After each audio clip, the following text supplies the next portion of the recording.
Pour savoir ce qu'il y a à comprendre, Mario Dumont. C'est le retour ce soir d'Indéfendable et on a Maître McDonald avec nous. McDonald. Alors, j'ai précisé McDonald. Oui. Sébastien Delorme, bonjour. Mr. Dumont, how are you? Comment ça va? Ça va bien. Oui, je t'écoute.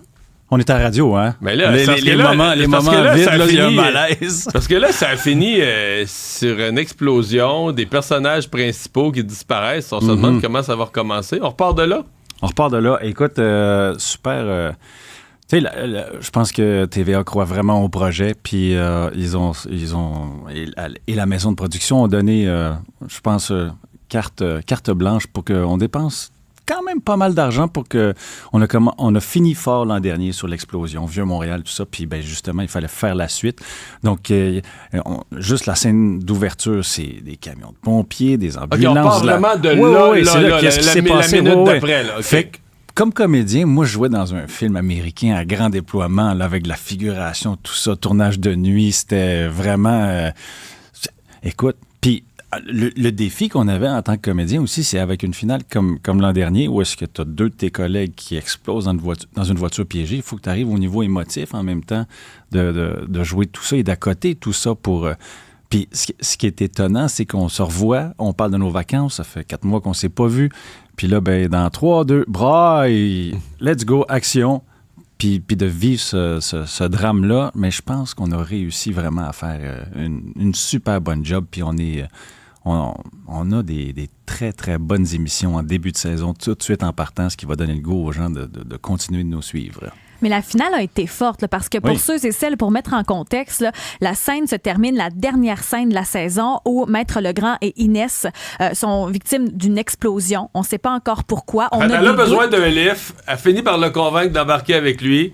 Il tourne la clé pour partir le véhicule. Là, puis... Ça explose. Ah, je vois que tu l'as regardé. Je regarde toujours. C'est bien. Impossible de manquer un épisode Indéfendable. Et là, ben, on est à la suite de ça. Donc, les réactions sur le cabinet. Donc, c'est très, très émotif, j'imagine, cette semaine. Oui, bien, chacun vit son deuil un peu à sa façon. Tu sais, les étapes du deuil, la colère, la peine, la tristesse, tout ça. Fait que t'as comme un échantillon de tout ce que l'être humain peut vivre dans des événements aussi dramatiques, ce qui fait que c'est une série profondément humaine. Puis j'aimerais rappeler qu'en même temps, on a perdu l'auteur Richard Dubé. L'avez-vous senti sur les textes, les comédiens? Qu'est-ce que ça a fait dans la série? Autant sur le plan humain, est-ce que vous aviez des contacts avec lui? Est-ce qu'il venait à ses lieux de tournage? Richard était tout le temps là. OK. Que ce soit pour les avocats, donc il nous montrait comment plaider, comment aller... donc on se retrouvait avec lui, seul à seul ou en équipe de 2, puis il nous coachait sur comment... Donc ça a fait un trou... Ben oui, concrète, pas juste dans les textes, là, mais dans l'exécution, disons. Dans l'exécution, dans sa présence aussi sur toujours tout ce qui était en salle de cours, il était toujours présent pour nous coacher, pour que ça soit crédible, ça ait l'air d'une salle de cours. Pour nous, mais aussi également pour ceux qui se retrouvaient, qui étaient accusés ou qui venaient témoigner, pour que ça soit comment dire, que le jury réagissent en conséquence, pour que... C'était super important que ce soit touchant, que ce soit convaincant. Tu ne pouvais pas arriver là et être détaché. Il fallait une implication. Puis lui, comme avocat, il dit non, ça ne passera pas. Tu ne pourras jamais convaincre un jury de 12 personnes si tu n'es pas plus impliqué que ça. Fait qu'il venait justement coacher et nous autres et les personnes qui venaient témoigner à la barre. Fait que t'es prêt à être avocat, toi, là? Quoi? Je sais pas si tu as vu le code criminel, là, mais c'était pas comme ça. J'ai beau avoir une faculté d'apprendre des textes, mais ça, je comprends pas. L'article 232 du code criminel reste encore vague. Mais est-ce que ça arrive justement des fois que tu plaides et tu comprends pas trop ce que tu dis? Ben oui, puis dans ce temps-là, soit j'appelais Richard ou j'appelle Isabelle pour savoir... Mais là, au bout de 3 ans, effectivement, le jargon, ou plutôt, je sais vraiment ce que je dis. Puis je compare ça à... sais, quand j'étais à l'école de théâtre, on avait des textes de Racine à jouer.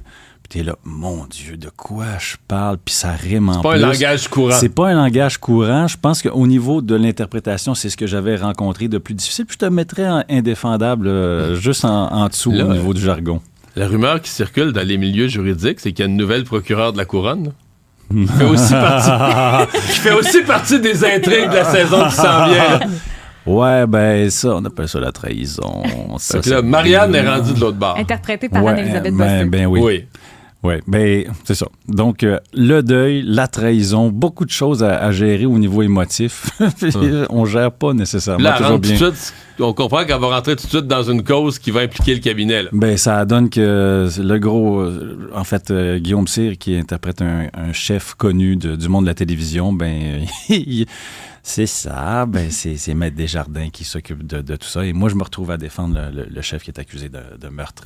Donc, ça fait des flamèches. Ça fait vraiment un procès où un peu tout est permis. Il y a des coups de cochon. Je veux dire, il y a le fun. Il y a des nouveaux personnages aussi cette saison. On pense à Maxime Roy qui va éventuellement faire son entrée. Oui, parce qu'on s'en va vers le monde criminel aussi. On s'en va vers le monde des motards. Donc, Maxime Roy, son personnage, Maître Alain, vient de Sherbrooke pour justement défendre des motards. Et est-ce que c'est indéfendable, justement? C'est là le... Mais on l'a eu. Le personnage de Léo avait jamais osé aller jusque-là, mais il y a une attirance vers les grands criminalistes, défendre effectivement ce genre de cause-là. Et jusqu'à maintenant, il avait laissé ça à Maître Legrand, là. Voilà. Puis Maître Legrand, il en a payé le prix. Et il en a payé le prix. Et il faut toujours marcher droit avec justement ce type de cas ou de cause ou de défense-là. Et la tentation est toujours forte. Fait que, Léo va peut-être... aller toucher à ça. Ouais, c'est ça. Parce qu'il y a vraiment une grande estime pour ces grands criminalistes-là. Et quand les gens te croisent, parce qu'il y a eu des vacances l'été, de quoi les gens te parlent quand ceux qui regardent Indéfendable, tu t'es abordé comment dans la rue? Ah ben là, évidemment, tu sais, tout l'été, il n'y a pas eu d'émission. Oui. Là, on revient à la programmation. Donc, il y a vraiment une effervescence au niveau culturel. Là. Les gens, ils ont hâte de retrouver leur programme à la télé, puis ils en peuvent plus. Tu sais. Puis, ils ont fait le tour, je pense, de toutes les plateformes, mais là, c'est leurs émissions qui leur manquent. Puis effectivement, une quotidienne, ça se dévore. Ouais. Les gens... Puis vous êtes dans notre salon, là, tu sais. Dans le salon, dans la cuisine, un peu partout, en reprise sur les plateformes. Fait qu'on est... Donc là, vous tournez encore à ce date-ci. Moi, je suis rendu à Noël. Toi, t'es rendu à Noël. Moi, je suis rendu à Noël, oui, c'est ça. Puis je finis janvier pour la saison complète. Mais on en souhaite une excellente saison d'Indéfendable, Sébastien Delorme. Vraiment bonne. Merci beaucoup. Salut. Merci. Bye.